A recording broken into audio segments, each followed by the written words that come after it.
السلام علیکم بچوں، کیسے ہیں آپ لوگ؟ ٹھیک ہیں؟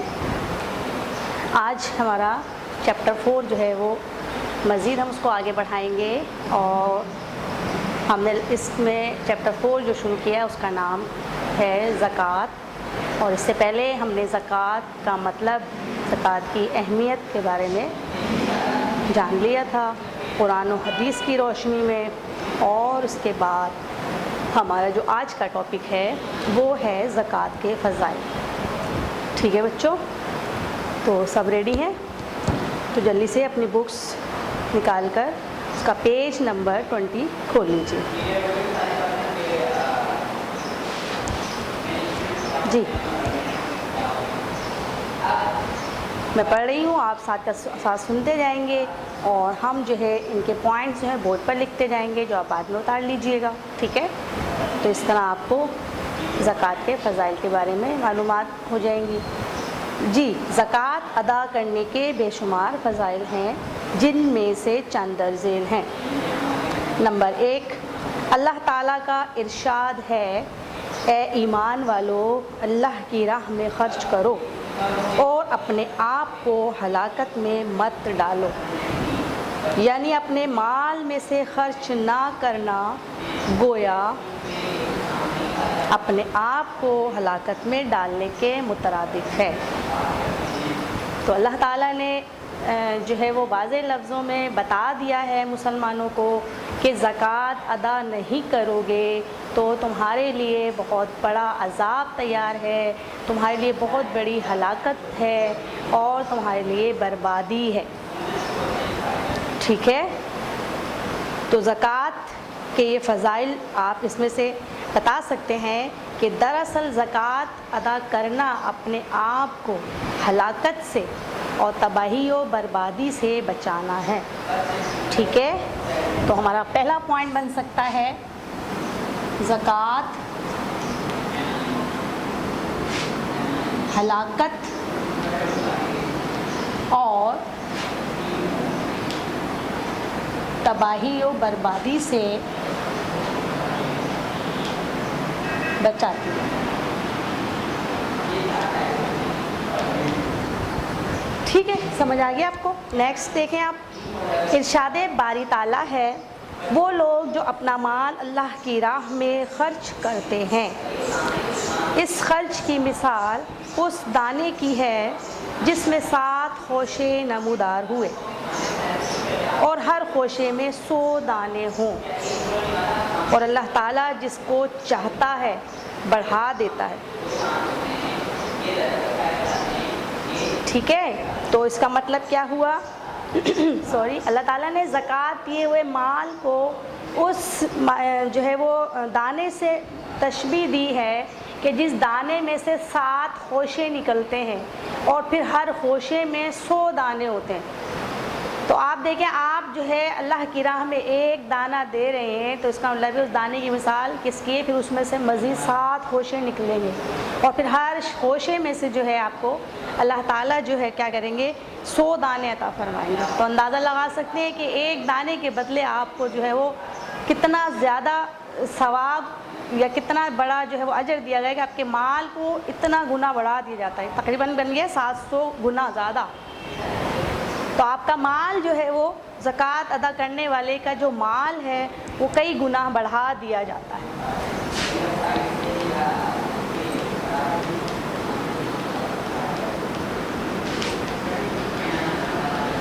ٹھیک ہے؟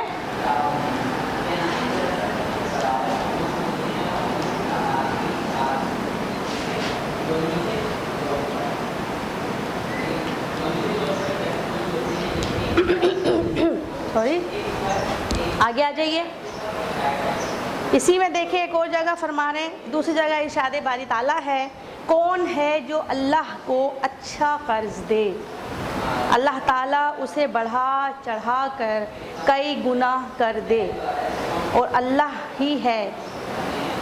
ہی تنگی کرتا ہے اور فراخی دیتا ہے، اور تم سب اس کی طرف لوٹائے جاؤ گے۔ سمجھ آ گئی آپ کو؟ تو اللہ تعالیٰ نے زکوٰۃ کو اللہ کو قرض دینے کے برابر قرار دیا کہ ہم جو زکوٰۃ ادا کرتے ہیں، غریبوں کو دیتے ہیں، دراصل ہم اللہ کو قرض دے رہے ہیں، اور اللہ تعالیٰ وہ قرض ہمیں کئی گنا بڑھا کر واپس لوٹائے گا۔ تو اس طرح آپ کے مال میں فراخی پیدا ہو جاتی ہے، ٹھیک ہے۔ تو زکوٰۃ دراصل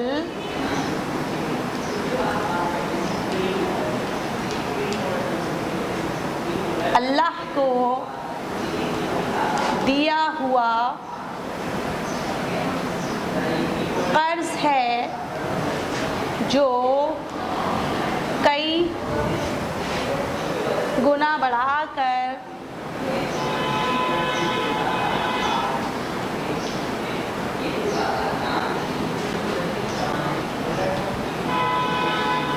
لوٹایا جائے گا، ٹھیک ہے۔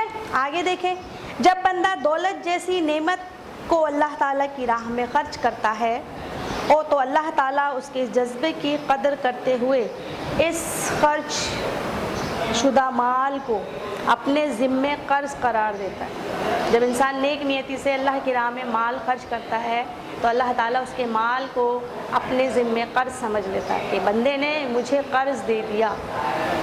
اور اللہ کی ذات بہت بڑی ہے۔ آپ کسی انسان کو کوئی قرض دیتے ہیں، پہلی بات تو آپ کا قرض لوٹاتے ہوئے اتنے نخرے دکھاتے ہیں، پھر اگر وہ دے بھی دے تو آپ کو وہی رقم ملتی جو آپ نے اس کو دی ہے، شاید وہ کم ہی دے دے۔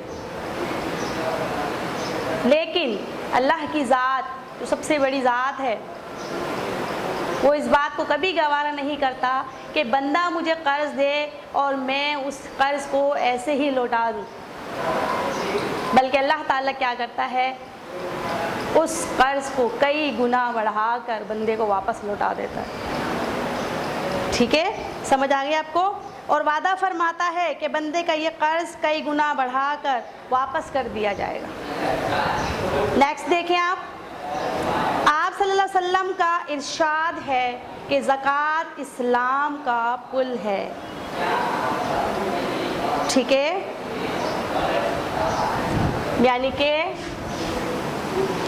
اسلام تک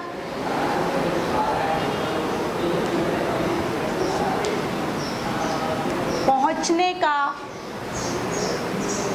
پل یا راستہ زکوٰۃ ہے۔ آپ کسی منزل تک پہنچتے ہیں تو اس منزل تک پہنچنے کے لیے آپ کو کوئی نہ کوئی راستہ اختیار کرنا پڑتا ہے، کسی نہ کسی پل کا سہارا لینا پڑتا ہے۔ بالکل اسی طرح جب آپ اسلام تک پہنچنے کی کوشش کرتے ہیں، اسلام کو اختیار کرتے ہیں، تو آپ کا جو دین ہے وہاں تک جب پہنچتے ہیں اس منزل تک، تو وہ اس منزل تک آپ کو زکوٰۃ پہنچاتی ہے۔ تو اس لیے آپ صلی اللہ علیہ وسلم نے فرمایا کہ زکوٰۃ جو ہے اسلام کا پل ہے، دین کا راستہ ہے۔ سمجھ آ گیا آپ لوگوں کو؟ پھر آگے کیا فرمایا گیا؟ آپ صلی اللہ علیہ وسلم کا ارشاد ہے کہ جو شخص مال کی زکوٰۃ ادا کر دے وہ اس مال کے شر سے محفوظ ہو جاتا ہے، ٹھیک ہے، کیونکہ مال جو ہے فتنہ ہے، مال جو ہے وہ بہت بڑا شر ہے، برائی ہے۔ اس لیے اگر آپ کو اس کے شر سے بچنا ہے، اس کے فتنے سے بچنا ہے، اس کی برائی سے بچنا ہے، تو لازمی طور پر آپ کو زکوٰۃ ادا کرنی پڑے گی۔ تو آپ صلی اللہ علیہ وسلم نے فرما دیا کہ جو شخص زکوٰۃ ادا کر دیتا ہے وہ وہ جو ہے شخص اس مال کے فتنے سے، اس مال کے شر سے محفوظ ہو جاتا ہے۔ اب وہ مال اس کا کچھ نہیں بگاڑ سکتا، ٹھیک ہے۔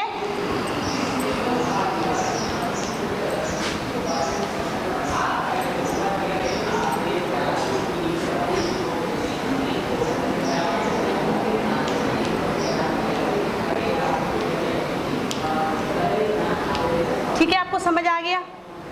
نیکسٹ،